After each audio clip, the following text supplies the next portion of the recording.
ॐ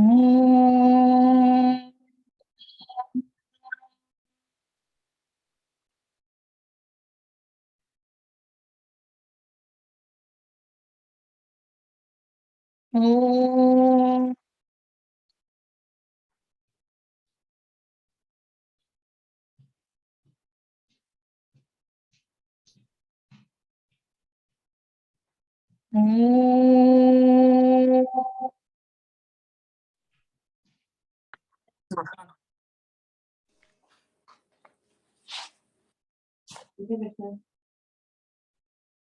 ॐ सहना भवतु सहनौ भुनक्तु सह वीर्यं कर्वावहै तेजस्विनावधीतमस्तु मा विद्विषावहै।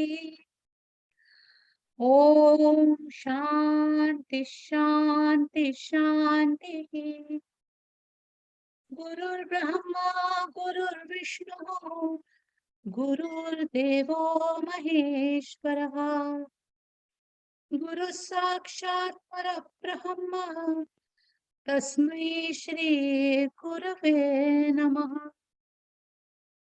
अलंकापुरी पुण्यभूमि पवित्र तिथे नांदतो ज्ञानराजा सुपुत्र तया आठवेता महापुण्यराशी नमस्कार माझा सद्गुरु ज्ञानेश्वरासे।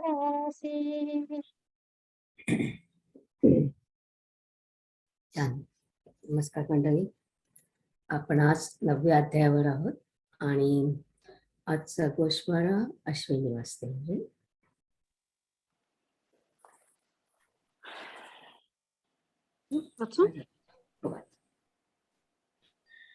आपण मागच्या सेशन मध्ये गीता अध्याय 9 त्याचे श्लोक 29 ते 33 आणि त्यानुसार ज्ञानेश्वरीच्या आलेल्या ओव्या 407 ते 516 पर्यंत त्याचं वाचन केलं. तर त्याचा सारांश, गीता अध्याय 9 आणि श्लोक 29 आणि त्या अनुषंगाने आलेल्या ज्ञानेश्वरीच्या ओव्या 407 ते 414चा सारांश, की या 29व्या श्लोकामध्ये भगवंतांनी सांगितलेलं आहे की मी सर्व भूतांच्या ठिकाणी सम आहे, मी कोणताही भेदभाव करत नाही, जे मला भजतात ते माझ्या ठिकाणी आहेत आणि मीही त्यांच्या ठिकाणी आहे. माऊली इथे सांगतात की जो सर्वभूती सदा सरीसा जेथ आपपरू व्हायचा भागू नाही. इथे भगवंतांनी अद्वैत तत्वज्ञान सांगितलेलं आहे. म्हणजे त्यांना धार्मिक अधार्मिक दुष्ट सुष्ट पशु पक्षी कोणी प्रिय अप्रिय असा कोणताही भेदभाव न करता भगवंत हे सर्वभूती समभावच असतात. असा भगवत प्रेम असणारा आणि असा भगवंतावर अनन्य भक्ती करणारा भक्त हा कसा असतो हे पुढे सांगतात की अहंकाराचा कुरुठा मोडू नये, म्हणजे कर्मे भगवंताला अर्पण करून अशा भक्ताने अहंकार नाहीसा केलेला असतो आणि त्याचं चित्त हे भगवंताच्या ठिकाणी स्थिर होऊन तो भगवत रूपच झालेला असतो. असे भक्त जरी देहाने बाह्य जगामध्ये वावरत असतील तरी ते कसे असतात हे माऊलींनी पुढे वर्णन केलेलं आहे की परी ते देही ना माझ्या ठाई मी तयांच्या हृदयी समग्र असे. म्हणजे इथे भगवंत समग्र असे म्हणतात, म्हणजे माझा भक्त आणि मी एकच आहे. म्हणूनच भगवंताच्या ठाई असणारी तितिक्षा स्थितप्रज्ञता शांती असे गुण त्यांच्या अनन्य भक्तामध्ये असतातच. माऊलींनी इथे बीजामध्ये झाड जसं अव्यक्त रूपाने असते तसाच भगवंत प्रत्येकाच्या हृदयी साक्षीपणाने आणि अव्यक्त रूपाने असतो असं सांगितलेलं आहे. पुढच्या ओवी 412 मध्ये अशा भक्तांची त्यांच्या देहाविषयी धारणा कशी असते ते सांगितलं की तैसे देह धरणे उदास तयांचे. म्हणजे असे भक्त हे शरीर हे भगवंतापर्यंत पोहोचायचे माध्यम आहे असे समजतात. म्हणजे हे शरीर म्हणजे मी नाही अशी मनोधारणा त्या भक्तांची झालेली असते. म्हणजे आपण कबीरांची उदाहरण ऐकलेलंच आहे की कुत्ता जाने आणि चमडी जाने. तर ओवी पुढे 413 मध्ये माऊलींनी उपमा दिलेली आहे की वाऱ्यामुळे फुलामधला सुगंध पसरतो आणि मागे जे राहतं ते सुगंध रहित असलेलं फुल, म्हणजे इथे चैतन्य जाऊन मागे राहतो तो देह असे सांगितलेलं आहे. आता गीता श्लोक 30 त्याच्या आलेल्या ओव्या 415 ते 424चा सारांश, की या श्लोकामध्ये भगवंतांनी अखंड मानवजातीला आश्वासन दिलेलं आहे. भक्त कितीही दुराचारी असला पूर्वीचा, पण आता जर तो अनन्य भावाने माझ्याशी जोडला गेलेला असेल, म्हणजे बुद्धी त्याची त्याच्या बुद्धीचा जर ईश्वर भजनाचा दृढ निश्चय झालेली असेल, तर तो भक्त उत्तम गतीसच पावतो. म्हणजे इथे फक्त भगवंतांनी किमान अपेक्षा आणि अट ही ठेवलेली आहे, की ओवी 420 मध्ये माऊलींनी सांगितली, की तरी अनुताप तीर्थी न्हाला. म्हणजे पूर्वी केलेल्या दुष्कृत्याचा मनापासून पश्चाताप झालेला असला पाहिजे. आणि अशी उपमा दिलेली आहे, की एखादा एखादा मनुष्य जसा बुडताना कडेला लागल्याने मरता मरता वाचतो, तसे हा दुराचारी मनुष्य कितीही पूर्वी दुराचारी, पूर्वीचा पापी असला, तरी माझ्यावरच्या अनन्य भक्तीमुळे तो तरून जातो. म्हणजे न्हाऊनी मज आतू आला सर्व भावे. पुढे ओवी 423 मध्ये माऊली म्हणतात, की हे असो बहुत पार्था, जयाची अखंड आस्था मजची लागे. म्हणजे इथे भगवंताबद्दल परमप्रेम, म्हणजे अशा भगवंताबद्दल परमप्रेम असणाऱ्या भक्ताला भक्त आवडतो तर नाहीच तर सॉरी भगवंत आवडतो असं नाहीच आहे, तर भगवंताशिवाय काहीच आवडत नाही. पुढे गीता श्लोक 31 आणि त्याच्या अनुषंगाने आलेल्या ओव्या 425 ते 442 चा सारांश असा, की या श्लोकामध्ये भगवंतांनी नमे भक्त प्रणश्यती म्हणजे हे भगवत वचन खूप सुंदर उपमा देऊन माऊलींनी इथल्या ओव्यांमध्ये सांगितलेलं आहे, की असा भगवंताशी एकरूप असणारा भक्त कधीही नाश पावत नाही आणि जो अमृतातच राहतो त्याला मरण कैसे, अशी खूप सुंदर उपमा माऊलींनी इथे दिलेली आहे.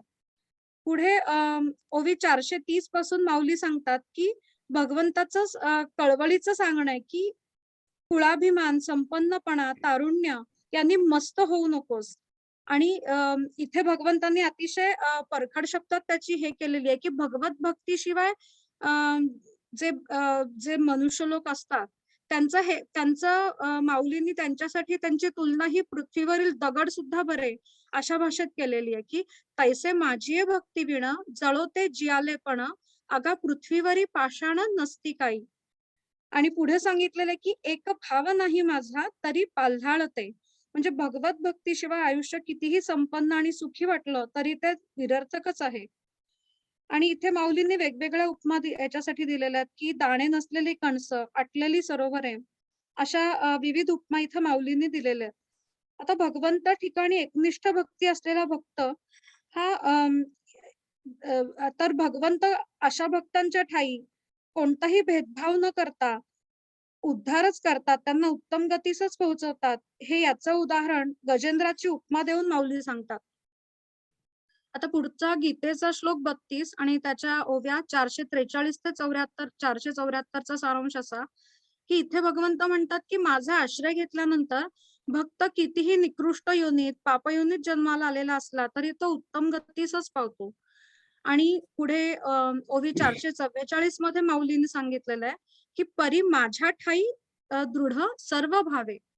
म्हणजे इथे शरणागतीची सर्व भावे ही अपेक्षा आहेच आहे, की 445 पासून पुढे असे भक्त अनन्य भक्त कसे असतात हे माऊलींनी वर्णन केलेलं आहे, की अशा भक्तांची सर्व इंद्रिय ही भगवत भक्तीमध्येच मग्न असतात. म्हणजे हर तऱ्हे ते भगवंतांचीच सेवा करतात. अशी भक्ती केल्याने त्यांचे जीवन सार्थकी लागते.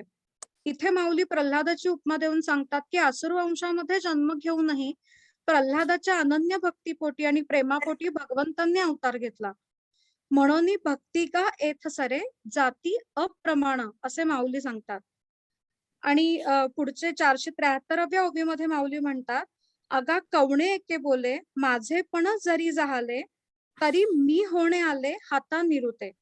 म्हणजे कोणत्याही निमित्ताने का होईना किंवा कोणत्याही भावाने असेना, जर माझेच चिंतन घडत असेल तर मी होणे आले हाता निरुते. म्हणजे तो भक्त मद्रूपच होऊन राहतो आणि त्या भक्ताचा मी उद्धारच करतो, असे माऊलींनी या ओव्यांमध्ये सांगितलेलं आहे. आता पुढे माऊलींनी हे सांगताना प्रल्हाद, गोपिका यांची उदाहरणं दिलेलीच आहेत. पण वैरभावाने कंस, शिशुपाल अशांनी जरी माझा ध्यास घेतलेला होता तरी त्यांचा उद्धारच झालेला आहे, हे सांगितलेलं आहे.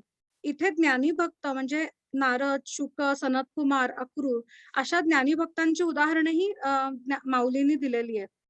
म्हणून पुढे माऊली म्हणतात की आणि भलतिया जाती जन्मावे मग भजिजे का विरोधावे परी भक्त का वैरिया व्हावे माझी याची. म्हणजे कोठेही कसाही जन्माला आलेला असला किंवा कोणत्याही भावाने माझ्याशीच जोडलेला असायला हवा.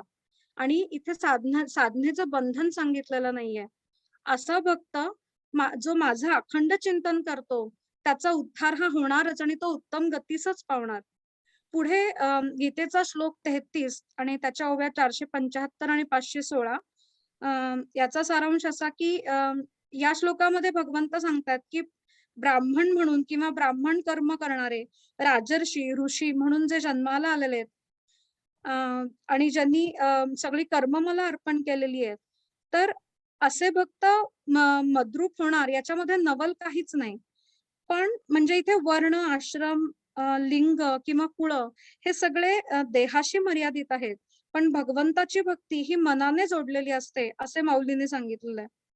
इथे ओवी 475 पासून माऊलींनी ब्राह्मण कोण असतो हे पुढच्या ओव्यांमध्ये सांगितलेलं आहे की ओव्या 480 ते 81 मध्ये ब्राह्मण कर्म निस्पृहपणे करणाऱ्या ऋषींचा भगवंत कसा सत्कारच करतो हेही सांगितलेलं आहे.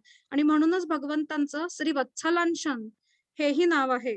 हे सांगून ओवी 491 पासून अर्जुनाला पुन्हा ट्रॅकवर घेऊन येण्यासाठी भगवंत म्हणतात की असे लोक मृत्यूलोकात जन्म घेतात, माझ्याविषयी काहीच भक्ती न करता असे लोक कोणत्या जोरावर बेफिकीरपणे विषय सुख भोगतात. आणि ओवी 502 मध्ये माऊली म्हणतात की दुःख लेऊनी सुखाची अंगी सळीत जगाते. म्हणजे अशा लोकांची सुख ही दुःखाचा सदरा घालूनच आलेली असतात. पुढे भगवंतांना वाटलेली खंत माऊलींनी व्यक्त केली आहे की आपण जो वाढदिवस म्हणून सेलिब्रेट करतो तो खरं तर घटदिवस असतो आणि अज्ञानामुळे आपण आनंदाने तो सेलिब्रेट करतो आणि या विषय सुखामध्ये जन्माचे ध्येय विसरतो. म्हणजे आपली स्थिती होते की घटका गेली पळे गेली ताच वाजे ठणाणा आयुष्याचा नाश होतो राम कार्य म्हणाना. आणि इथं म्हणून भगवंतांनी सांगितलेलं आहे की नरजन्म मिळालेला असताना मरणाचे स्मरण ठेवून मन माझ्यात ठेव आणि चित्त माझ्या ठिकाणी स्थिर करून जन्माचं सार्थक कर. इथं समर्थांनी म्हटलेलं आहे की मरणाचे स्मरण असावे हरिभक्तीस सादर व्हावे मरोनी कीर्तीस उरावे येणे प्रकारे. आणि म्हणूनच भगवंत सांगतात ह्या मार्गातून अर्जुना झटकन मोकळा हो आणि भक्ती मार्गाला लाग म्हणजे जिया पावसी अव्यंग निजधाम माझे. रामकृष्ण हरी. छान सांगितलंस. फक्त काही ठिकाणी समर्थ म्हटलंय तर ज्ञानेश्वर माऊलींचा उल्लेख तिथे करायला पाहिजे आणि मग पोस्ट छान झालं. पण तर आता मागच्या वेळच्या याच्याप्रमाणे एक प्रश्न आला होता.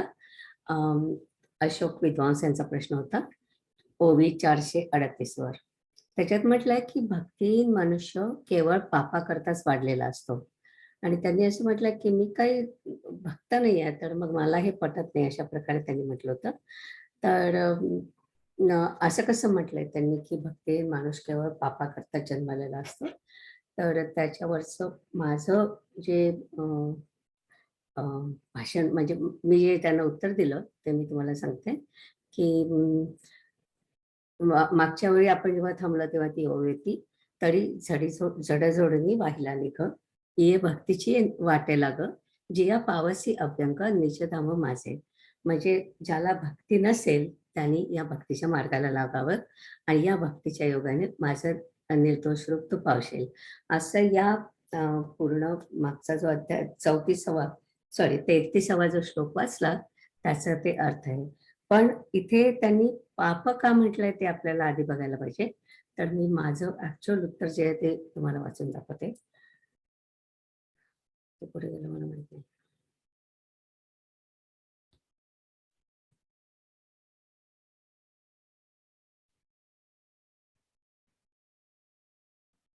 एक मिनिट मी फक्त माझं उत्तर शोधते.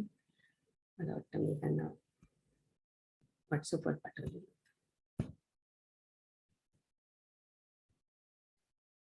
तर अशा प्रकारे जेव्हा आपल्याला प्रश्न येतात, की असं का बरं लिहिलं त्यांनी आणि असं का बरं त्यांनी म्हटलं? तर जेव्हा आपल्या मनात असे प्रश्न येतात, तेव्हा आपण नक्कीच त्याचा विचार करायला पाहिजे. कधी-कधी असंही होऊ शकतं, की कदाचित म्हणजे माऊलींनी जे म्हटलंय त्याच्यापेक्षा इथे जो अर्थ सांगितलाय तो वेगळा असू शकतो. तर मी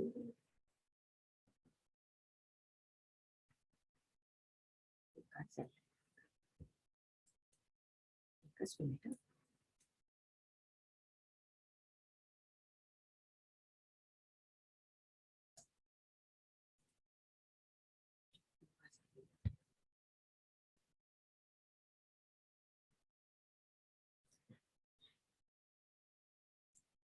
WhatsApp सापडत नाही.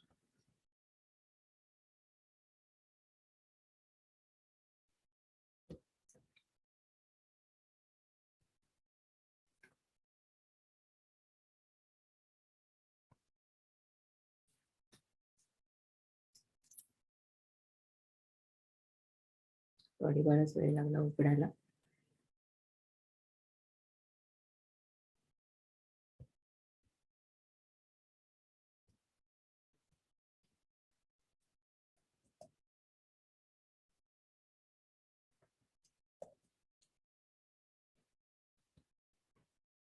ओके. मी त्यांना म्हटलं, की तुमचा प्रश्न बरोबर आहे.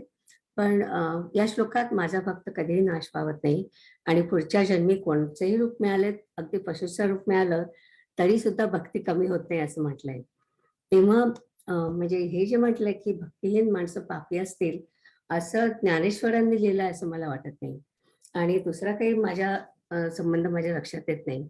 पण मूळ श्लोकामध्ये म्हणजे मूळ ओवीमध्ये दोष हा शब्द आहे, पाप हा शब्द नाहीये. आणि पाप हे मामा दांडेकरांचं भाषांतर आहे. तर गुलाबराव महाराजांच्या ओवीत तो भक्ती हिनू वाढींनाला दोषाची लागे. दोष म्हणजे कमीपणा किंवा व्यंग अशा अर्थाने अभिप्रेत आहे. म्हणजे मामा दांडेकरांनी जो अर्थ लिहिलाय तो चुकीचा आहे कदाचित. आणि आपल्याला माहिती आहे की गजेंद्र मोक्षाचं उदाहरण आपल्याला माहित आहे की पुढच्या जन्मात तुम्ही पशुच्या जन्मात जरी आलात तरी पण तुमची भक्ती काही कमी होत नाही.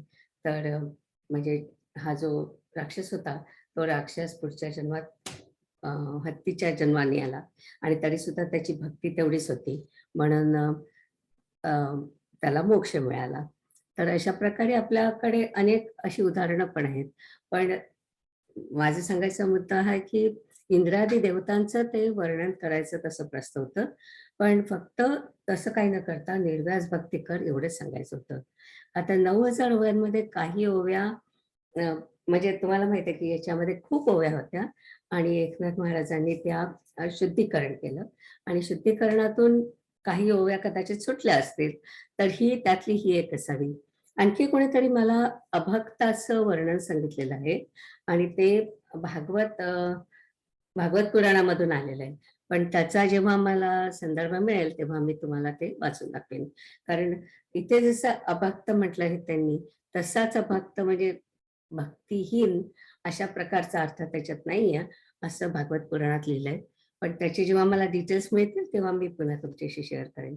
पण असं जेव्हा आपल्याला वाटतं की अरे हे कदाचित माऊलींचं नसेल, तेव्हा आपण जरूर त्याचा आपण उल्लेख करू आणि मग मे बी आपलं हे सगळं संपल्यानंतर आपण त्यांना लिहू की असे हे जे आम्हाला ओव्या सापडल्यात या काही दिसत नाही आहेत माऊलींच्या आणि म्हणून मग आपण त्या बदलून देऊया. तर ते होतं राईट. ते होतं अशोक विद्वांसचं उत्तर. आणि आता आपण बघतो आहोत 9व्या अध्यायातला शेवटचा श्लोक 34वा श्लोक. हा पण श्लोक खूप महत्वाचा आहे. ऍक्च्युअली हा श्लोक पुन्हा त्यांनी 18व्या अध्यायात वापरलेला आहे. तर माऊलींच्या मताप्रमाणे मनमना भक्त हे जे काय म्हटलंय मनमना भवमत भक्त हे सगळ्यात महत्वाचं म्हणजे तोच ऍक्च्युअली राजगुह्य राजयोग आणि राजगुह्य आहे असं मला वाटतं. तर आपण आता त्याच्याबद्दल मी 1 मिनिट सांगते आणि नंतर मग प्रिया वाचणार आहे तो श्लोक. तर हा मी मगाशी म्हटलं तसं या वरचा जो श्लोक आहे की जी या पावसी अव्यंगा निजधाम माझे, म्हणजे तू मला शरण जा आणि मग तुला भक्तीच्या योगाने माझं निर्दोष रूप तू पावशील. आता पुढचा जो श्लोक आहे म्हटलं तसं तो सर्व अध्यायाचं सार आहे. तू मन मीची करी आणि तुझं मन हे मीच असू दे, माझाच तू भक्त हो. मन मना भव मत भक्त हा मत्याची वा नमस्कारू. तर भक्ताची व्याख्या अतिशय सुंदर केली आहे की ज्याचं मन माझ्या ठिकाणी बद्ध आहे, ज्या भक्ताच्या मनात मीच असतो, मला पूर्णपणे वाहिलेलं असतं आणि मला अंतःकरण अर्पण केलेलं असतं.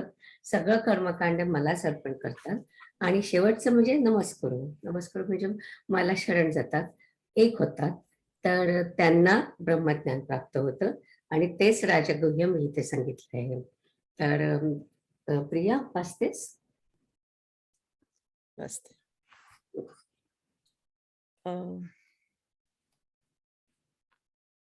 ओके. मन्मना भव मद्भक्तो मद्याजी मां नमस्कुरु मामे वैश्यसि युक्त्वैव मात्मानं मत्परायणः. माझ्या ठिकाणी मन अर्पण केलेला हो, माझा भक्त हो, माझे यजन करणारा हो, सर्वत्र मला एकाला वंदन कर. अशा रीतीने मतपरायण होऊन माझे ठिकाणी चित्त योजल्यावर तू माझ्याप्रतच येशील. तू आपले मन मद्रूप कर, माझ्या भजनाच्या ठिकाणी प्रेम धर आणि सर्व ठिकाणी माझेच स्वरूप आहे असे समजून मला एकाला नमस्कार कर. पहा, जो माझ्या वेधाने संकल्प पूर्णपणे जाळतो त्यालाच माझे चांगले यजन करणारा म्हणावे. याप्रमाणे तू माझ्या योगाने संपन्न होशील, तेव्हा मदरूपास पावशील. ही माझ्या अंतःकरणातली गुह्य गोष्ट तुझ्याजवळ मी सांगत आहे. अरे, सर्वांपासून लपवून ठेवलेले असे जे आमचे सर्व भांडवल ते तुला प्राप्त झाले आहे, त्यामुळे तू सुखरूप होऊन राहशील. भक्ताचे मनोरथ पूर्ण करणारे कल्पतरू जे मेघश्याम परब्रह्म श्रीकृष्ण ते असे बोलले, असे संजय म्हणाला. ज्ञानेश्वर महाराज श्रोत्यांना म्हणतात, ऐका. संजय धृतराष्ट्राला म्हणाला, ऐकत आहे काय? तेव्हा वृद्ध धृतराष्ट्र ज्याप्रमाणे पाण्याच्या पुरात बसलेला रेडा हालत नाही, त्याप्रमाणे चित्तात काहीही हालचाल न होता या बोलण्याविषयी निवांत असलेला दिसला. त्यावेळी संजयाने मान डोलवली आणि आपल्याशी म्हणाला, आहा, आज अमृताची वृष्टी झाली. परंतु हा धृतराष्ट्र येथेच असूनही शेजारच्या गावाला गेल्यासारखा आहे. पण हा आमचा मालक आहे, त्याच्याविषयी असे बोलले असता वाचेस दोष लागेल. काय करावे, याचा स्वभावच असा आहे. परंतु धन्य माझे भाग्य की महामुनी व्यासदेवांनी धृतराष्ट्राला युद्धातील वृत्तांत सांगावयाच्या निमित्ताने माझे कसे रक्षण केले. माझे म्हणजे ज्ञानपूर्ण संवाद श्रवणाने जन्म मृत्यूपासून माझे रक्षण केले. मोठ्या कष्टाने मन आवरून धरून तो संजय इतके बोलत होता. तोच अष्टसात्विक भाव उत्पन्न होऊन त्यांनी संजयास असे आपल्या अधीन करून घेतले की त्यास ते अष्टसात्विक भाव आवरून धरवेनात. चित्त चकित होऊन आटावयास लागले आणि वाचा जागचे जागी कुंठित होऊन राहिली व पायापासून मस्तकापर्यंत अंगरखा घातल्यासारखे सर्व अंगावर रोमांच आले. सर्व अर्धवट उघडलेले डोळे आनंदाचा वर्षाव करू लागले व आत होणाऱ्या सुखाच्या लाटेच्या जोरामुळे त्याचे बाहेरील शरीर कापू लागले. सर्व रोमांचांच्या बुडाशी निर्मळ घामाचे थेंब आले. त्यामुळे जसा एखाद्याने मोत्याचा जाळीदार अंगरखा घालावा तसा तो दिसू लागला. याप्रमाणे महासुखाच्या भराने जेव्हा जीवदशेची आटणी होण्याची वेळ येते, तेव्हा व्यासांनी युद्ध वृत्तांत सांगण्याची केलेली आज्ञा ती आटणी होऊ देईनात आणि त्यावर श्रीकृष्ण व अर्जुन यांचे बोलणे घो घो अशी गर्जना करीत संजयाच्या कानावर आले व त्या बोलण्याने संजयाच्या ठिकाणी देहस्मृतीचा वाफसा केला. संजय देहस्मृतीवर आला तेव्हा डोळ्यातील आनंदाश्रू त्याने पुसले व सर्व अंगास आलेला घाम पुसून टाकला व त्याचप्रमाणे महाराज लक्ष द्या असे तो धृतराष्ट्रास म्हणाला. आता श्रीकृष्णाची वाक्ये हीच कोणी एक उत्तम बीजे आणि त्यास संजय हीच अष्टसात्विक भावरूपी पिकाच्या बिघाडाची जमीन मिळाली आहे. त्यामुळे श्रोत्यांना प्रमेय पिकाचा सुकाळ होईल. अहो थोडकेसे लक्ष द्यावे आणि एवढ्याने आनंदाच्या राशीवर बसावे. धन्य आहे त्या कानांची की आज त्यास भाग्याने माळ घातली आहे. म्हणून आपल्या विभूतींची जी स्थाने आहेत ती सिद्धांचा राजा जो श्रीकृष्ण तो अर्जुनास दाखविल. श्री निवृत्तीनाथांचे शिष्य ज्ञानेश्वर म्हणतात, तो प्रसंग श्रोत्यांनी ऐकावा. तू मन हे मीची करी, माझा भजनी प्रेम धरी, सर्वत्र नमस्कारी मज एकाते. माझेनी अनुसंधाने देखे, संकल्पू जाळणे निशेख. मद्याजी चोख याची नाव, ऐसा मिया आथिला होसी, तेथ माझी याची स्वरूपा पावसी. हे अंतःकरणीचे तुझपासी, बोली जत असे. अगा आवघिया चोरिया आपुले, जो सर्वस्व आम्ही असे ठेविले, ते पावोनी सुख संचले होऊनी ठासी. ऐसे सावळीने परब्रह्मे, भक्त काम कल्पद्रुमे बोलिले आत्मारामे. संजयो म्हणे, अहो ऐकी जत असे की अवधारा, तव इया बोला निवांत म्हातारा. जैसा म्हैसा नुठी का पुरा, तैसा उगाची असे. तेथ संजये माथा तुकिला, अहा अमृताचा पाऊस वर्षला. की हा एथ असतुची गेला, सेजिया गावा. तरी दातारू हा आमुचा, म्हणून हे बोलता मैळेल वाचा. काही झाले ययाच्या, स्वभावोची ऐसा. परी बाप भाग्य माझे, जे वृत्तांतू सांगावयेचेनी व्याजे. कैसा रक्षिला मुनिराजे, श्री व्यासदेवे. येतुले हे वाडे सायासे, जव बोलत असे दृढ मानसे. तवन धरवेची आपुलिया ऐसे, सात्विके केले. चित्त चाकाटले आटू घेत, वाचा पांगुळली जेथींची तेथ. आपाद कंचुकित रोमांच आले, अर्धोन्मिलित डोळे वर्षताती आनंद जळे. अंतुलिया सुखोर्मिचेनी बळे, बाहेरी कापे. पै आघवांची रोममूळी, आली स्वेदकणिका निर्मळी. लेईला मोतियांची कडियाळी, आवडे तैसा. ऐसा महासुखाचेनी अतिरसे, जेथ आटणी होईल जीव दशे. तेथ निरोविले व्यासे, ते नेदीच हो. आणि कृष्णार्जनाचे बोलणे, घो करीत आले श्रवणे. की देहस्मृतीचा तेणे वापसा केला. तेव्हा नेत्रीचे जळ विसर्जी, सर्वांगीचा स्वेदू परिमार्जी. तेवेची अवधान म्हणे होजी, धृतराष्ट्राते. आता कृष्ण वाक्य बीजा निवाडू, आणि संजय सात्विकाचा बिवडू. म्हणून श्रोतया होईल सुरवाडू, प्रमेय पिकाचा. अहो अळूमाळू अवधान देयावे, येतुलेनी आनंदाची या राशीवर बैसावे. बाप श्रवणेंद्रिया दैवे, घातली माळ. म्हणून विभूतींचा ठावो, अर्जुना दावील सिद्धांचा रावो. तो ऐका म्हणे ज्ञानदेवो निवृत्तीचा. इति श्रीमद् भगवद्गीता सूपनिषत्सु ब्रह्मविद्यायां योगशास्त्रे श्रीकृष्णार्जुन संवादे राजविद्या राजगुह्य योगो नाम नवमोऽध्यायः.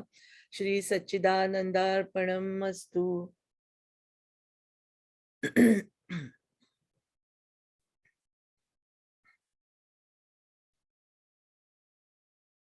म्यूट आहात निलिमाताई.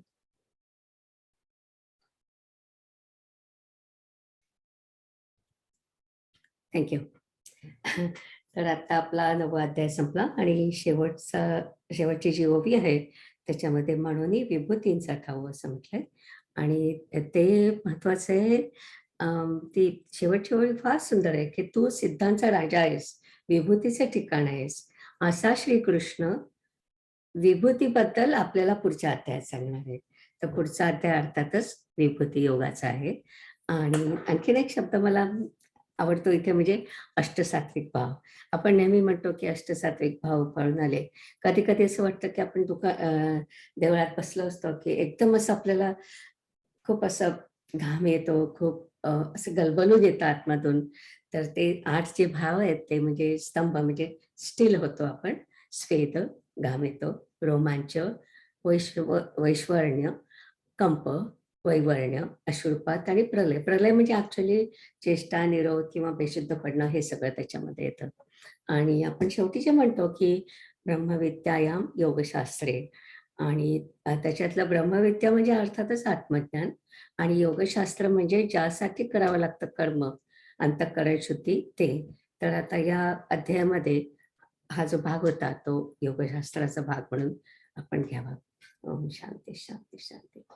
आता आपण 10व्या अध्यायाकडे वळूया. 9व्या अध्याय तसं सोपं आहे आणि छान आहे, म्हणजे आवडेल तुम्हाला सगळ्यांना आणि आपल्याला समजण्यासारखं आहे जास्त. तर आपण ह्याचं बघितलं होतं, देवांचं पाहिलं होतं राईट, की देव म्हणजे काय, प्रातिभासिक देव म्हणजे काय, हे सगळं आपण एकदा बघितलं होतं. आणि तेव्हा फक्त मी शेवटच्या पानावर एवढंच म्हटलं होतं, विभूती म्हणजे काय ते. तर विभूती म्हणजे जिथे जिथे आपल्याला देवाचा आभास होतो तिथे तिथे त्याला विभूती म्हणायचं. विभूती म्हणजे वैभव किंवा ग्लोरी. पराप्रकृती आपण जेव्हा शिकलो होतो तेव्हा आपण 7व्या अध्यायात पाहिलं होतं की पराप्रकृती म्हणजे शुद्ध चैतन्य जे बदलत नाही आणि अपराप्रकृती म्हणजे स्थूल प्रकृती जी बदलू शकते. तर तसं जे आहे त्याच्यामध्ये जे काही कधी कधी असं होतं आपल्याला की कुठेतरी आपल्याला असा ईश्वराचा भास होतो आणि तो जो भास होतो ती विभूती, असा त्याचा आपण अर्थ घेऊया. तर मला तुम्हाला याच्यामध्ये आमच्या स्वामीजींचा जोक सांगायचा आहे. अर्थातच माझ्या जोकला पण काहीतरी रेफरन्स असतोच. तर एक अमेरिकेतला एक माणूस असतो, त्याला देवाशी बोलायचं असतं. तर त्याला माहिती असतं की देवाशी बोलायचं म्हणजे इंडियामध्ये गेलं की तिथे ख्रिश्चन धर्म आहे, तिथे हिंदू धर्म तर आहेच आहे आणि शिवाय इतर धर्म पण आहेत.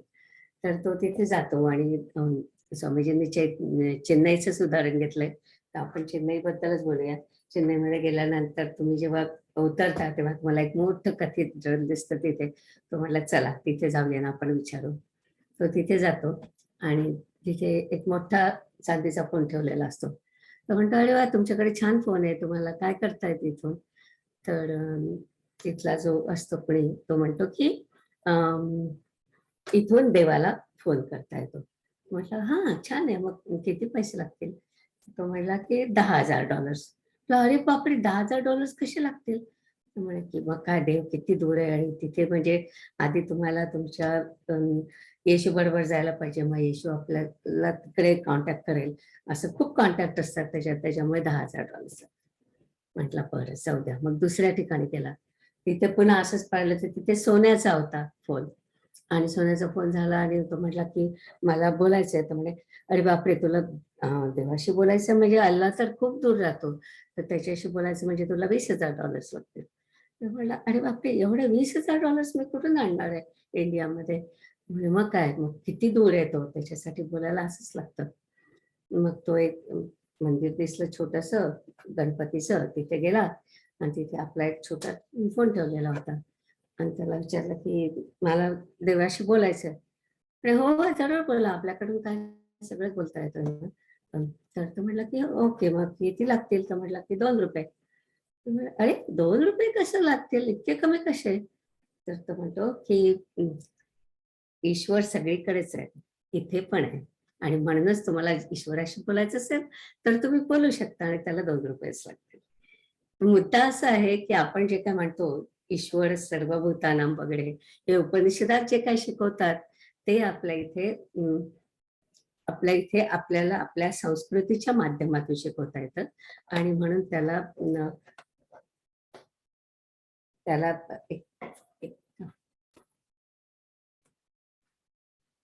त्याला वृद्ध व्यवहार असा शब्द स्वामीजींनी वापरला, की आपल्याला आपल्या घरातल्या मोठ्या लोकांकडून आपोआप काही गोष्टी आपोआप मिळतात आणि तसं हे विभूतीचं रूप आहे, की विभूती सगळीकडेच आहे, फक्त आपल्याला ती शोधावी लागते, उकलून बघायला लागतं आपल्याला आयुष्यामध्ये. तर हा जो 10वा अध्याय आहे तो विभूती या विषयावर आहे. आणि मग हे दृश्य कसं होतं, मग ईश्वर सगळीकडेच आहेत, मग काही ठिकाणीच हे दृश्य कसं होतं, तर त्यावर स्वामीजींचं उत्तर आहे की निसर्ग सगळीकडे सुंदर आहे, पण जेव्हा तुम्ही कन्याकुमारीला जाता आणि 3 वेगवेगळ्या रंगांचे समुद्र तुम्हाला तिथे एकत्र आलेले दिसतात, तेव्हा तुम्ही थक्क होऊन जाता. किंवा हिमालयाच्या कुठल्याही एखाद्या भागात गेलात की तिथे तुम्हाला ईश्वराचं अस्तित्व जाणवतं.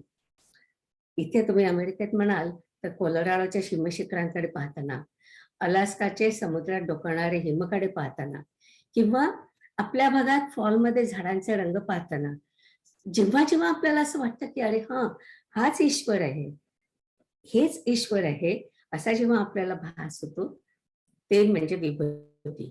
तर जिथे जिथे तुम्हाला ईश्वराचं वैभव दिसेल ती ती विभूती आहे आणि तिथे तिथे आपण त्याचं ध्यान करावं. 9व्या आणि 7व्या अध्यायात ईश्वराचं वैभव असं ओझरतं येऊन गेलं होतं.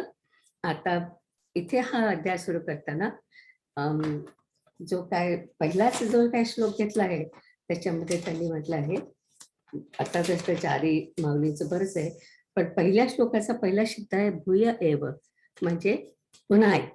पुन्हा ऐक म्हणजे आधी तू ऐकलेलं होतं, पण आता तू पुन्हा ऐक, कारण हे आपण आधी ऑलरेडी बोललो होतं 7व्या आणि 9व्या अध्यायात. तर परमेश्वर म्हणजे तो हाच असं जेव्हा वाटतं आणि त्यावेळी निशब्द शांततेत जेव्हा आपल्याला हे पाऊल दिसतं, तर मी तुम्हाला एक गमतीदार उदाहरण सांगते.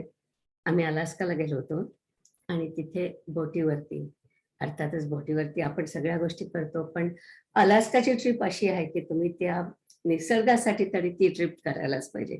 आणि बाहेर इतका सुंदर निळसर हिरवट असा रंगाचा तो समुद्र आणि तिथे हिमकडे आणि असे आपोआप हिमकडे त्याच्यामध्ये कोसळतायत. तर अशा प्रकारचा आपल्याला जो जेव्हा भास होतो, मी आपली नुसती त्या कॅफेटेरियामध्ये बसायची आणि बाहेरचं ते सगळं निसर्ग बघत असायची, तेव्हाच मला वाटायचं की ही विभूती आहे. जे काही आपल्याला विभूती म्हणून वाटतं ना, ही सगळी विभूती आहे. आणि तेव्हा असंच बघत असताना एकदम म्हणजे जे काय पाण्याच्या लाटा येतात त्या समुद्रामध्ये, काही खूप अशा लाटा येत नाहीत, थोड्या थोड्या लाटा येतात आणि असा वरतून समुद्र सूर्यप्रकाश येत होता आणि त्या सूर्यप्रकाशामध्ये मला अक्षरशः असं कोणाचं तरी पाऊल उमटावं अशा प्रकारचं त्या सूर्यप्रकाशाचं मला पाऊल दिसलं. तर आपल्याकडे नारायणपद जे आपण म्हणतो ते नारायणपद असल्यासारखं मला भास झाला. तर मी ते तुमच्याशी शेअर करणार आहे चित्र.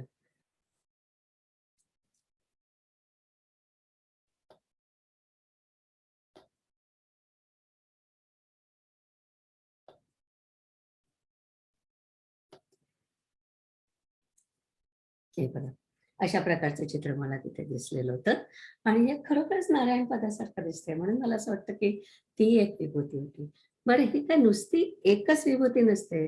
जिथे जिथे आपण जातो निसर्गाच्या सान्निध्यामध्ये, तिथे तिथे आपल्याला सगळं बघायला मिळतं. आणि आता मी आणखीन एक स्क्रीन शेअर करते.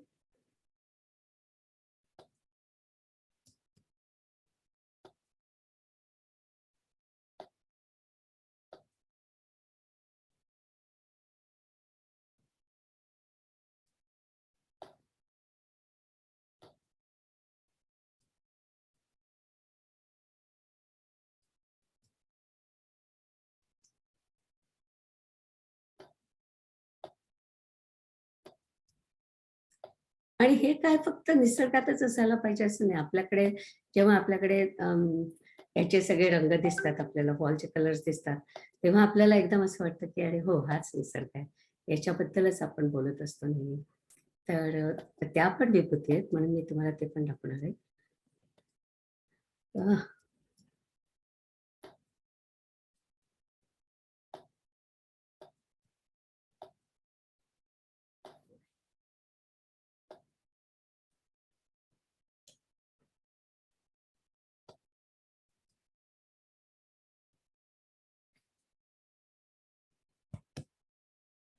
हे बघा, हे जे चित्र आहे ते भीमाकडे आहेत आणि खाली दिसतात मला या.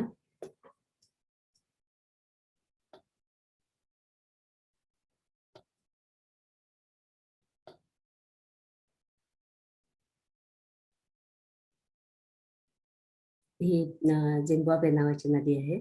तर नदीचं पात्रच एवढं अथांग आहे की तिथे ओपन पाहिल्यानंतर केलं नक्कीच नाहीये वाटतं. डॉक्युमेंट काय ओपन काय? केलेलं नाहीये. फाईल ओपन नाही झाली. कुठली ओपन नाही झाली? आत्ता जे मी बघत होते ते काय ओपन नाही झालं? याच्यावरती मला फक्त पिक्चर दिसतात. तुम्ही पर्टिक्युलर कुठचं ओपन करत होतात का हा दाखवायला? हा ओपन केलेलं. बरं तसं नाही बरं. झालंय. ओपन करायचे. ओके. आता दिसतं का नाही? नाही. एनिवे मी शेवटी दाखवते. I don't want to waste too much time. बरं, आता आपण बाकीच्या याच्याबद्दल बोलूया.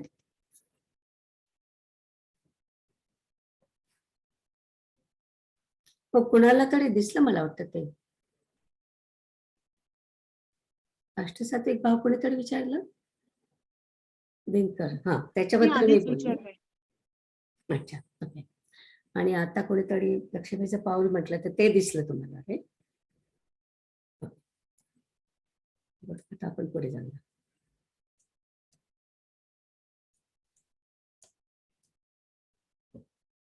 हो, असते जमत नाही मला.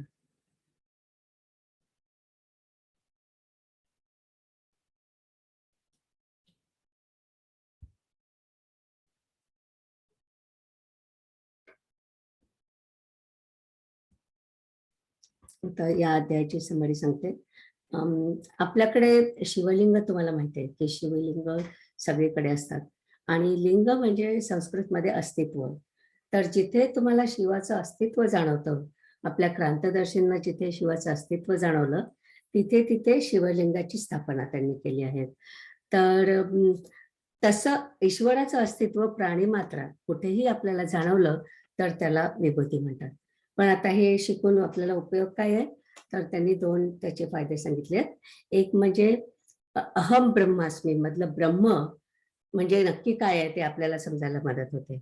आणि दुसरं असं सांगितलंय की जेव्हा तुम्ही एखादी गुणसंपन्न व्यक्ती पाहता तेव्हा तिच्या बाबतीत ईर्ष्या वाटण्याच्या ऐवजी, द्वेष वाटण्याच्या ऐवजी तुम्हाला तिथे देवाचं जेव्हा अस्तित्व जाणवतं तेव्हा तुम्हाला असं वाटतं की अरे हो, हा म्हणजे देवाचाच हा एक भाग आहे असं तुम्हाला वाटतं. तर या ठिकाणी मला सावरकरांची जयस्तु ते कविता आठवते. त्यांना सावरकरांना स्वातंत्र्य देवतेत जे जे उत्तम उदात्त उन्मत्त महान माधुरते ते सगळं तूच आहेस असं त्यांना स्वातंत्र्य देवतेत वाटलं. म्हणजे अर्थातच त्याच्यासाठी स्वातंत्र्य देवता हीच त्यांना एक विभूती वाटली. तर असं विश्वातले चांगले गुण, ईश्वररूप गुण जेव्हा आपल्याला दिसतात तेव्हा आपल्याला ब्रह्म समजायला मदत होते. आणि आपल्याला माहिती आहे की ईश्वर हे अनुमित स्वरूप असतं. अनुमित म्हणजे आपण अनुमान काढतो तसं ते दिसतं आपल्याला. प्रत्यक्ष ज्ञान नाही, परमेश्वर कसा दिसतो कोणालाच माहिती नाहीये. पण हे काय ज्ञान असतं ते परोक्ष ज्ञान असतं.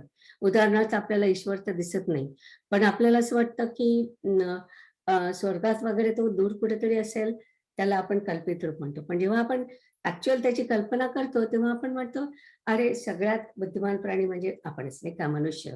आणि म्हणजे तो देव सुद्धा हातापायांचा असा मनुष्य रूपच असेल. मे बी आपल्याला 2 हात आहेत त्याला 4 हात असतील असं आपण त्याची एक कल्पना पुढे मांडतो.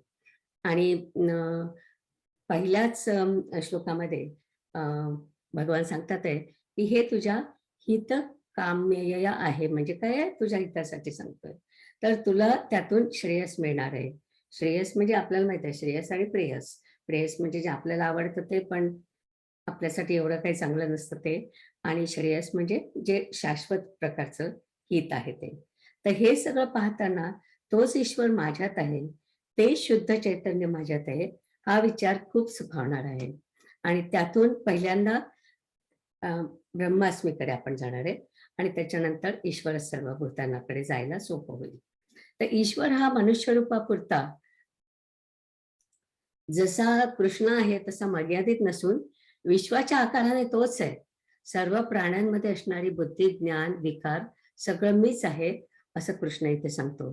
तर ते भाष्य ऐकून त्याला अर्जुन त्याला परब्रह्म म्हणू लागला. विभूती अगणित आहेत, म्हणजे जिथे काय तुम्ही बघायला, जिथेकडे तुम्हाला ईश्वराचा साक्षात्कार होईल ती तुमच्यासाठी विभूती झाली. पण आपल्याला थोडंफार लक्षात राहण्यासाठी आणि चिंतनासाठी एक प्रकारची आपल्याला ही हा एक्सरसाइज आहे, त्याच्यासाठी परिमित विभूती सांगितलेल्या आहेत. आणि पण सर्व प्राणी मात्रांचं बीज मात्र मीच आहे असं भगवान म्हणतात. तर विभूती पाहायला दिव्य दृष्टी लागते असं काही नाही. जगाकडे ईश्वराचं मूर्तरूप म्हणून पहा, ते विश्वदर्शन. तर एवढे सगळं संजय वर्णन करत होता.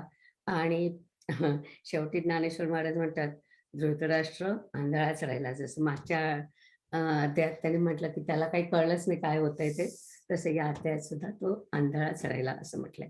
तर आपण आता हा अध्याय वाचायला सुरुवात करू. सुरुवातीच्या जवळजवळ 49 ओव्या ज्या आहेत त्या गुरुला वर्णन करणारे आहेत. आणि त्या आपण आधी त्याचा अर्थ वाचू आणि मग ओव्या वाचू.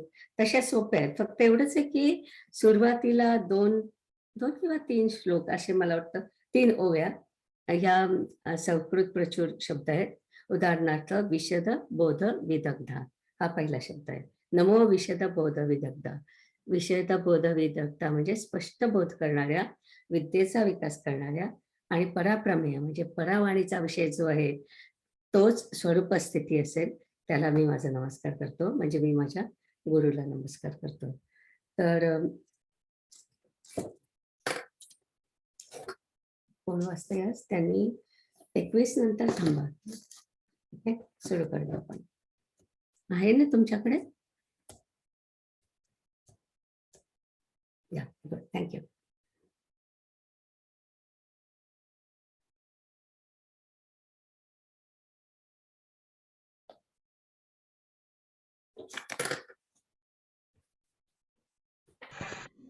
आधी अर्थ वाचायचा आहे रे.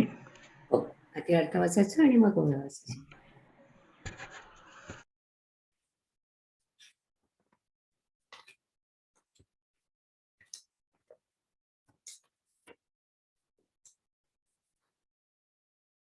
इथे आलाय ते स्क्रीनवरती. कोण वाचतंय?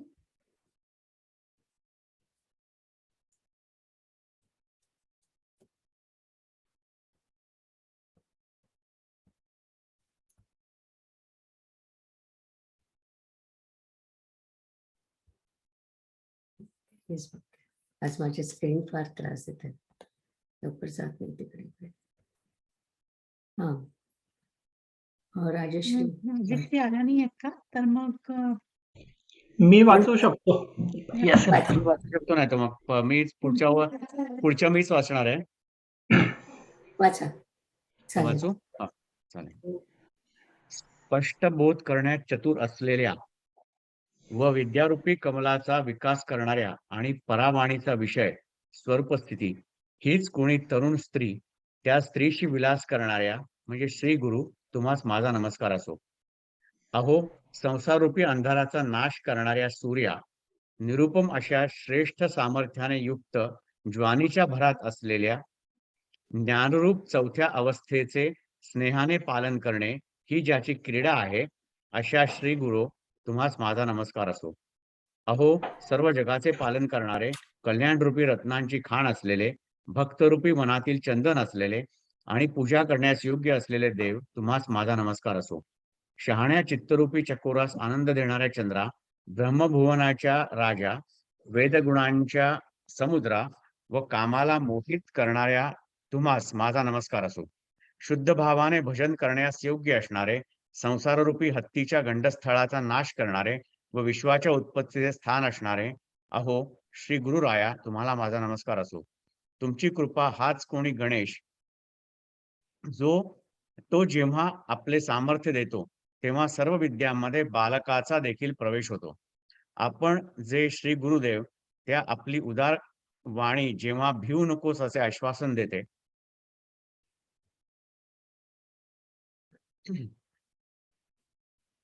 तेव्हा शांतादी नवस्वरूपी दिव्याचा ठाव लागतो. म्हणजे दिवे नवरसरूपी प्रज्वलित केले जातात, नवरसरूपी प्रज्वलित केले जातात. महाराज, आपले प्रेम हीच कोणी सरस्वती. तिने जर मुक्याचा अंगीकार केला तर तो पैजेने बृहस्पती बरोबर वादविवाद करतो. ते राहू द्या. ज्याच्यावर आपली कृपादृष्टी पडते अथवा आपला वरदहस्त ज्याच्या मस्तकावर ठेवला जातो तो जीवच खरा, परंतु तो शिवाच्या बरोबरीला येतो.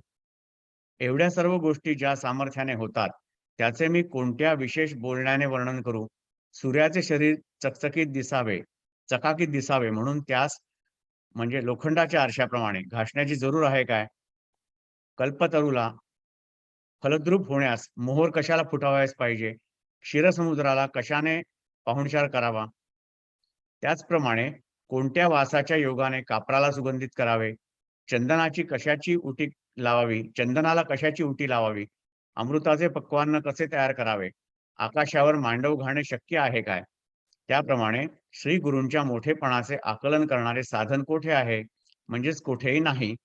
हे लक्षात घेऊन मी निमूटपणे त्यांना नमस्कार केला. जर बुद्धीच्या संपन्नतेवर समर्थ श्री गुरूचे यथार्थ वर्णन करू म्हणेन तर ते माझे करणे मोत्यांना चकाकी येण्यासाठी अभ्रकाचे पूट देण्यासारखे होईल. 15.5 दराच्या 52 कशी सोन्याला ज्याप्रमाणे चांदीचा मुलामा द्यावा त्याप्रमाणे मी केलेल्या स्तुतीच्या भाषणाचा प्रकार होणार आहे. म्हणून यापुढे काही न बोलता आपल्या पायावर मस्तक ठेवावे हेच बरे. नंतर ज्ञानेश्वर महाराज म्हणाले, अहो स्वामी, चांगल्या प्रेमाने ज्ञानेश्वर आमचा आहे या भावनेने तुम्ही माझ्याकडे पाहिले. त्यामुळे कृष्णार्जुन संवादरूपी गंगा यमुनांच्या संगमाच्या प्रयागावर मी वड झालो. मागे दूध दे अशी विनंती केल्यावरूनच सर्व क्षीरसमुद्राची वाटी करून शंकराने उपमन्यूच्या पुढे जशी ठेवली किंवा वैकुंठाधीश प्रभूने रुसलेला जो ध्रुव त्याची अढळपराचा खाऊ देऊन कौतुकाने समजूत घातली, त्याप्रमाणे गीता जी ब्रह्मविद्येचा राजा आहे व सर्व शास्त्रांचे विश्रांती स्थान आहे, ती भगवद्गीता मी प्राकृत ओवी छंदात गावी असे श्री गुरुने केले.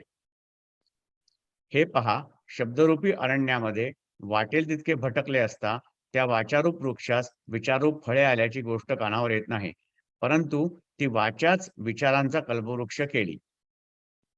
माझ्या बुद्धीने जे देहाशी एकसारखे तादात्म्य केले होते त्या माझ्या बुद्धीला देह तादात्म्यापासून सोडवून आनंदरूपी खजिन्याची खोली केली आणि माझे मन गीतेच्या अर्थरूपी क्षीरसमुद्रात महाविष्णू झाले. ते थांबायला सांगितलं होतं ना इथे? 21 आहे. आता ओव्या वाचन.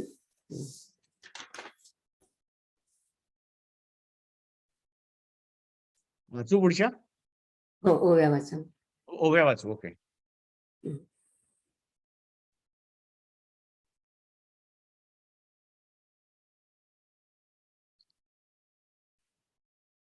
तुम्हाला पुस्तक हवंय? नमो विशद बोध विदग्धा विद्यारविंद प्रबोधा परा प्रमेय प्रमदा विलासिया. नमो संसारतम सूर्या अप्रतिम परमवीर्या तरुणतर तूर्या लालन लीला. नमो जगदखिल पालना मंगळमणि निधाना स्वजन वनचंदना आराध्यलिंगा. नमो चतुर चित्त चकोर चंद्रा आत्मानुभव नरेंद्रा श्रुती गुण समुद्रा मन्मथा. नमो शुभा व भजना भवे भंजना विश्वोद्भव भुवना श्री गुरुराया. तुमचा अनुग्रहो गणेशु जय दे आपुला सौरसु तय सारस्वती प्रवेशु बाळकाही आथी. दैविकी उदार वाचा जे उद्देशु दे नाभिकराचा तय नवरस दीपांचा थावो लाभे. मी पुस्तकातून वाचतो जरा, कारण हे फार कठीण ओके. जातं वाचायला. ओके. हा, कारण तिथे जरा कमी झालंय. हा ते जी आपुलिया.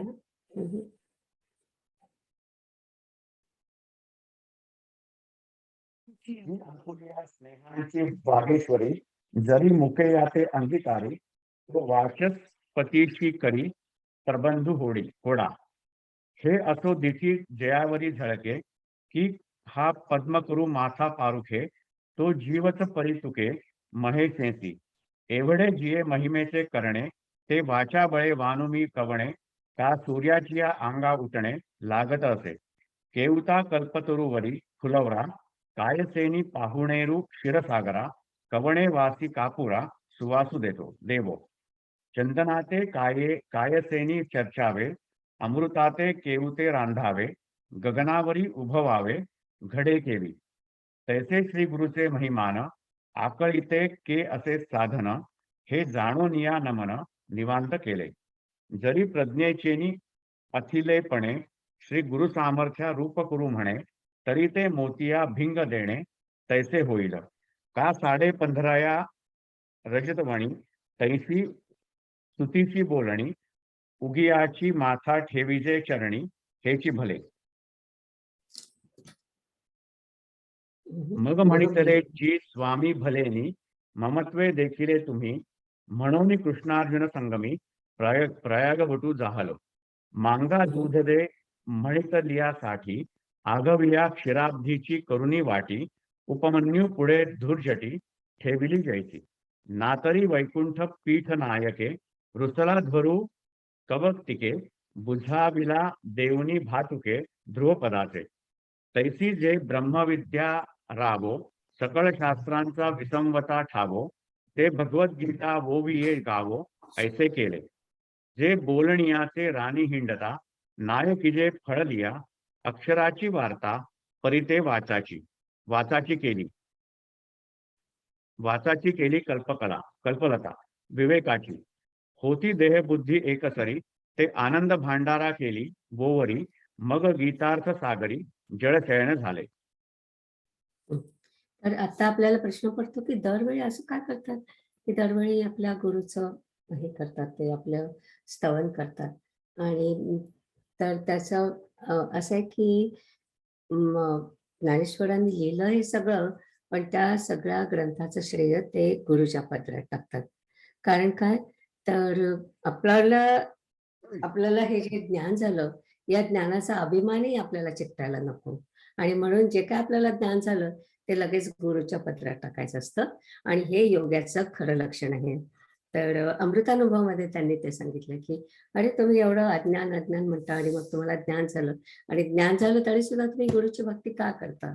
तर तेव्हा त्यांनी हे एक्सप्लेन केलं की जेव्हा आपण गुरुच्या पत्रात टाकतो सगळं ज्ञान, तेव्हा त्याचा अभिमान आपल्याला चिकटत नाही. आणि त्यामुळे मग म्हणजे योगाला जे अलिप्त राहायचं असतं ते त्याला त्यातून साधता येतं. आणि याच्यानंतरचा जो संवाद आहे तो मुकसंवाद आहे. आणि शब्दविना बोलीचे इतकी त्यांची गुरुशी एकरूपता झाली आहे. तर आता पुढचं आपण 21 ते 49 वाचूया. किती वेळ आहे बघूया. 8 वाजले, वाचू शकतो, एवढं वाचू शकतो. 49 पर्यंत जावं मला वाटतं आज. ओके, वाचा राजू. हो वाचतो. अर्थ वाचा. तर त्याप्रमाणे श्री गुरूंचा एक लीला आहेत त्या अनंत असल्यामुळे त्यांचे वर्णन करण्याचे मला कसे कळेल असे असूनही बेडरपणाने जो काही मी अनुवाद केला तो महाराज सहन करा. एवढा वेळ आपल्या कृपेच्या प्रसादाने मी भगवद्गीतेचा पहिला भाग विनोदाने ओवीच्या छंदात वर्णन केला. पहिल्या अध्यायामध्ये अर्जुनाचा खेद सांगितला, दुसऱ्यामध्ये स्पष्ट निष्काम कर्मयोग सांगितला, परंतु ज्ञानयोग आणि बुद्धियोग याच्यात काय फरक आहे तो दाखवून सांगितला. तिसऱ्यात केवळ कर्मयोग सांगितला, तोच कर्मयोग चौथ्यात ज्ञानासह सांगितला, आणि पाचव्यात गूढ रीतीने अष्टांग योग सांगितला. ज्याच्या योगाने जीवात्म्याचे ऐक्य होते तेच योगाचे तत्व आसनापासून प्रारंभ करून तो समाधीपर्यंत स्पष्ट तऱ्हेने 6व्यात उघड केले. त्याप्रमाणे योग सिद्ध झालेल्याची स्थिती आणि योगाचे आचरण करीत असता मध्येच मरण आलेल्यास जी गती प्राप्त होते तो सर्व विचार 6व्या अध्यायात सांगितला. त्यानंतर 7व्यात आरंभी कार्यकारण अशा 2 प्रकारांनी प्रकृतीचे रूप सांगून भगवंताला भजणारे जे 4 प्रकारचे भक्त त्यांचे वर्णन केले. नंतर 7व्या अध्यायात शेवटी सांगितलेल्या 7 वाक्यांसंबंधी म्हणजेच 8व्याच्या आरंभी अर्जुनाने विचारलेल्या 7 प्रश्नांची उत्तरे देऊन प्रयाणसिद्धीचा प्रकार सांगितला. अशा रीतीने सर्व 7 प्रश्नांची उत्तरे देऊन 8व्या अध्यायात ते प्रश्न संपवले. आता असंख्यात असलेल्या वेदांमध्ये जेवढा म्हणून मतलब प्राप्त होतो तेवढा सर्व एक लक्ष ग्रंथ असलेल्या महाभारतामध्ये सापडतो. आता भारताच्या 18 पर्वांमध्ये जो काही अभिप्राय आहे तो कृष्णार्जुनाच्या संवादामध्ये म्हणजेच गीतेत प्राप्त होतो आणि गीतेच्या 700 श्लोकांमध्ये जो अभिप्राय आहे तो एकट्या 9व्या अध्यायात आहे. म्हणून 9व्या अध्यायातील मतलब पूर्ण झाला असे दाखविणारा लेखन सीमेचा शिक्का त्यावर एकदम द्यावयास घ्यायलेला जो मी तो 9व्या अध्यायातील अभिप्राय पूर्णपणे सांगितला. असा व्यर्थ अभिमान कशासाठी धरू? अहो, गूळ, साखर व राब यांचे आकार जरी एकाच रसाचे झाले आहेत, परंतु त्यामध्ये गोडीचा स्वाद जसे निरनिराळे आहेत, त्याप्रमाणे 18 अध्याय हे एकाच गीतेचे आहेत व त्यामध्ये एकाच ब्रह्मरसाचे वर्णन आहे. पण त्यांच्या परिणामाकडे पाहिले तर ते निरनिराळे आहेत. ते असे की काही अध्याय अधिष्ठान ब्रह्मस्वरूपाला जाणून त्याचे वर्णन करतात, काही अध्याय त्या ठिकाणीच तू ब्रह्म आहेस अशी जाणीव करून देतात व काही अध्याय जाणावयास गेले असता जाणण्याच्या धर्मासह जाणणारा हरपूनच जातो म्हणजेच ब्रह्मरूप होतो. असे हे गीतेचे अध्याय आहेत. परंतु 9वा अध्याय शब्दाने सांगण्याच्या पलीकडचा आहे. तो देखील मी स्पष्ट करून सांगितला. महाराज, ही सर्व शक्ती आपली आहे. एकाच्या वशिष्ठ ऋषीच्या काठीने सूर्याप्रमाणे प्रकाश केला. एकाने म्हणजे विश्वामित्राने या जगाहून वेगळे जगच निर्माण केले. एकाने म्हणजे नलवानराने दगड पाण्यावर टाकून समुद्रावरून सैन्य पार उतरवून नेले. एकाने म्हणजे मारुतीने आकाशात असलेल्या सूर्यास पकडले. एकाने म्हणजे अगस्तीने एका घोटातच समुद्रपाशन केला. त्याप्रमाणे मी जो अजाण त्या माझ्याकडून बोलण्याच्या पलीकडे असलेल्या 9व्या अध्यायाचा अभिप्राय तुम्ही बोलविला. परंतु हे असो, येथे असे आहे की राम व रावण हे एकमेकांशी कसे लढले हे सांगावयाचे असेल तर जसे रामायण हे एकमेकास युद्धात भिडले तसे सांगावे लागेल. त्याप्रमाणे 9व्या अध्यायातील श्रीकृष्णाने केलेला उपदेश जो 9व्या अध्यायासारखाच आहे असे माझे म्हणणे आहे. हा मी केलेला निर्णय ज्याला गीतेच्या अर्थाचे आकलन झाले आहे त्या तत्ववेत्याला पटेल. त्याप्रमाणे पहिल्या 9 अध्यायांचे मी आपल्या बुद्धीप्रमाणे व्याख्यान केले. आता गीता ग्रंथाचा राहिलेला दुसरा भाग प्राप्त झालेला आहे, तो ऐका. या अध्यायात आता अर्जुनाला विशेष व सामान्य विभूती सांगितल्या जातील. ती कथा चातुर्याने व रसयुक्त वर्णनाने सांगितली जाईल. मराठी भाषेतील सौंदर्याने शांतरस शृंगार रसाला जिंकील व ओव्या तर अलंकार शास्त्राला भूषण होतील. मूळ संस्कृत गीता ग्रंथावर माझी असणारी मराठी टीका जर चांगली वाचली आणि योग्य रीतीने दोन्हीचा अभिप्राय जर चांगला पटला तर कोणता ग्रंथ मूळ आहे हे कळणार नाही. ज्याप्रमाणे शरीराच्या सौंदर्याने शरीर हेच अलंकारास भूषण देत होते, अशा स्थितीत कोणी कोणाला शोभा आणली याची निवड होत नाही. त्याप्रमाणे माझी मराठी भाषा व संस्कृत भाषा या दोन्हीही एकाच अभिप्रायाच्या पालखीत शोभतात. त्या तुम्ही चांगल्या बुद्धीने ऐका. गीतेचा पुढे आलेला अभिप्राय सांगत असता शृंगारादी नवरसांचा वर्षाव होतो व चातुर्य म्हणते आम्हाला प्रतिष्ठा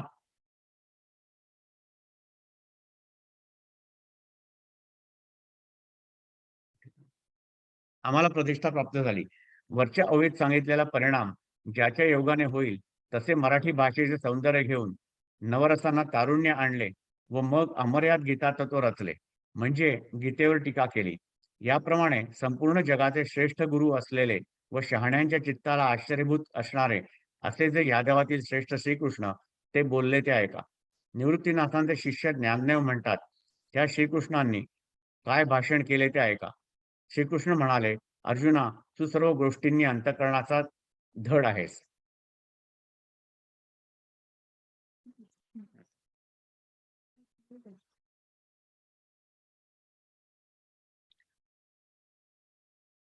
तैसे एक देवांचे करणे ते अपारो बोलो केवी मी जाणे तरी अनुवादलो धीटपणे ते उपसा ही जो हुई जी.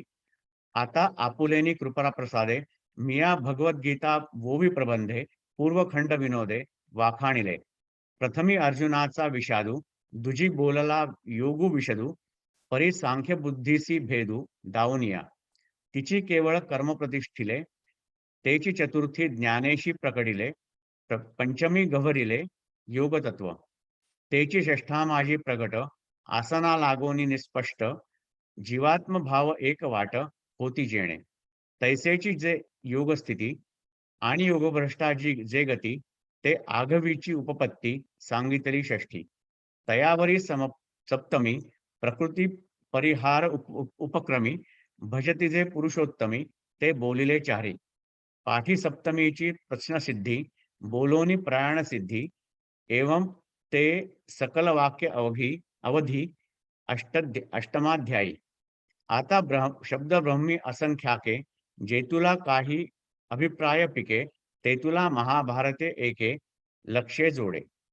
आता 18 पर्वी भारती ते लाभे कृष्णार्जुन वाचोक्ती आणि जो अभिप्रावो सांते शक्ती ते तो एकलाची नवमी म्हणून नवमीची या अभिप्राया सहसा मुद्रा लावावया बिहाला मी वाया गर्व का करू अहो गुळा साखरे माले याचे हे बांधे तरी एकाची रसाचे परिस्वाद गोडी येचे आन आन जैसे एक जाणोनिया बोलती एक ठाये ठावो जाणविती एक जाणो जाता हारपती जाणते गुणेशी हे ऐसे अध्याय गीतेचे परी अनिर्वाच्य नवमाचे तो अनुवादलो ते हे तुमचे सामर्थ्य प्रभू का एकाची काठी तपिन्नली एकी सृष्टीवरी सृष्टी केली एकी पाषाण वावुनी उतरली समुद्री कटके एकी आकाशी सूर्याते धरिले एकी समुद्र चुळी भरिले तैसे मज नेण तया करवी बोलविले अनिर्वाच्य तुम्ही परी हे असो एथ ऐसे राम रावण झुंजिनले कैसे राम रावण जैसे मीनले समरी तैसे नवमी कृष्णाचे बोलणे ते नवमीची आई ऐसे मी म्हणे या निवाडा तत्वज्ञ जाणे जया गीतार्थू हाती एव नवही अध्याय पहिले मिया मतिसारिखे वाखाणिले आता उत्तरखंड उपाइले ग्रंथाचे ऐका येथ विभूती प्रतिविभूती प्रस्तुत अर्जुना सांगी जयती ते विदग्धा रसवृत्ती म्हणी पैल कथा देशी ये चेनी नागरपणे शांतू शृंगाराते जिणे तरी ओविया होती लेणे साहित्यासी मूळ ग्रंथीची या संस्कृता वरी मराठी नीट पडता अभिप्राय मानलिया उचिता कवण भूमी हे न चोजवे जैसे अंगाचेनी सुंदरपणे लेणियासी अंगची होय लेणे अलंकारिले कवण कवणे हे निर्वचेना तैसी देशी आणि संस्कृत वाणी एक भावार्थाचा सोकासनी शोभती आयणी सोखट ऐका उठावलिया भावारूप करिता रसवृत्तींचे लागे वडप चातुर्य म्हणे पडप जोडले आम्हा तैसे देशीयेचे लावण्य हिरोनी आणिले तारुण्य मग रचिले अगण्य गीता तत्व तैसा चराचर परमगुरु चतुर चित्त चमत्कारू तो ऐका यादवेश्वरू बोलता झाला ज्ञानदेव निवृत्तीचा म्हणे काही बोलिलो श्रीहरी तेणे अर्जुना आघवियाची मातू अंतःकरणे धडवता आहासी थँक्यू हे म्हणतेस प्रसादा संध्या कमेंट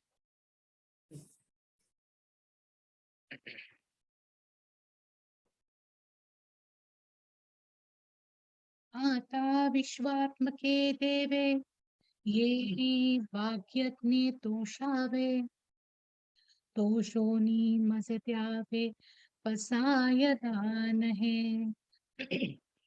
जे खळाची व्यंकटी सांडो तया सत्कर्मी रती वाढो भूता परस्परे पडो मैत्र जीवाचे दुरिताचे तिमिर जावो विश्वस्वधर्म सूर्ये पाहो जो जे बांशील तो ते लावो प्राणी जात वर्षत सकळ मंगळी ईश्वर निष्ठांची मांदियाळी अनवरत भूमंडळी भेट तू भूता चला कल्पतरूंचे आरव चेतना चिंतामणीचे घाव बोलते जे अर्णव पियुषाचे चंद्रमेजे अलांछन मार्तंडचे तापहीन ते सर्वाही सदा सज्जन सोय रे होतू किंबहुना सर्व सुखे पूर्ण होऊन ती लोकी भजिजो आदि पुरुषे अखंडित आणि ग्रंथोपजीविये विशेषी लोकीये दृष्टादृष्ट विजये होआवे जी येथ म्हणे श्री विश्वेश्वरावो हा होईल दान पसावो येणे वरे ज्ञान देवो सुखिया झाला